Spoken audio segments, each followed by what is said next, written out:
ഒറ്റശേഖരമംഗലം ഗ്രാമപഞ്ചായത്തിലെ ഒരേ ഒരു പഞ്ചായത്ത് സ്റ്റേഡിയത്തിന്റെ ശോചനീയമായ അവസ്ഥ നിങ്ങളിലേക്ക് എത്തിക്കാനാണ് ഈ വീഡിയോ ചെയ്യുന്നത്. ഇത് ഗ്രൗണ്ടിന്റെ ഓടയാണോ അതോ ഡ്രെയിനേജ് ആണോ എന്ന് പലപ്പോഴും തോന്നിപ്പോകാറുണ്ട്. തൊട്ടടുത്തുള്ള ഗ്രാമപഞ്ചായത്തുകളെ എടുത്തു നോക്കുമ്പോൾ കായിക രംഗങ്ങളിൽ മികവ് പുലർത്തുന്ന ഒട്ടനവധി യുവതിയുവാക്കളുള്ള ഒരു ഗ്രാമപഞ്ചായത്താണ് നമ്മുടേത്. പലയിടങ്ങളിലും ഇന്നും ഗ്രൗണ്ട് ഇല്ലാതെ വിഷമിക്കുമ്പോൾ നമ്മുടെ ഗ്രാമപഞ്ചായത്തിൽ സ്വന്തമായ ഒരു ഗ്രൗണ്ട് ഉണ്ട്. വേണമെങ്കിൽ ഇല്ലെന്നും പറയാം. അങ്ങനെയാണ് ഗ്രൗണ്ടിന്റെ ഇപ്പോഴത്തെ അവസ്ഥ. കഴിഞ്ഞ ഒരു 10 വർഷം എടുത്തു നോക്കുകയാണെങ്കിൽ ഈ ഗ്രൗണ്ടിന് വേണ്ടി എന്താണ് ചെയ്തത്, നമ്മുടെ യുവാക്കൾക്ക് വേണ്ടി എന്താണ് ചെയ്തത്?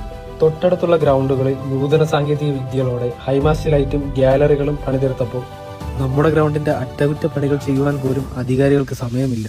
നമ്മുടെ പഞ്ചായത്തിലെ ഒരേ ഒരു സ്റ്റേഡിയം എന്ന നിലയിൽ സർക്കാരിന്റെ പദ്ധതിയായ ഒരു പഞ്ചായത്തിന് ഒരു കളിസ്ഥലം എന്ന പദ്ധതിയിൽ നമ്മുടെ സ്റ്റേഡിയത്തിനെയും കൂടി ഉൾപ്പെടുത്തി നാടിന് പ്രയോജനമാകത്തക്ക വിധത്തിൽ സ്റ്റേഡിയം നവീകരിക്കുന്നതിന് വേണ്ടിയുള്ള നടപടികൾ സ്വീകരിക്കുവാൻ അധികാരികൾ കണ്ണു തുറക്കണം.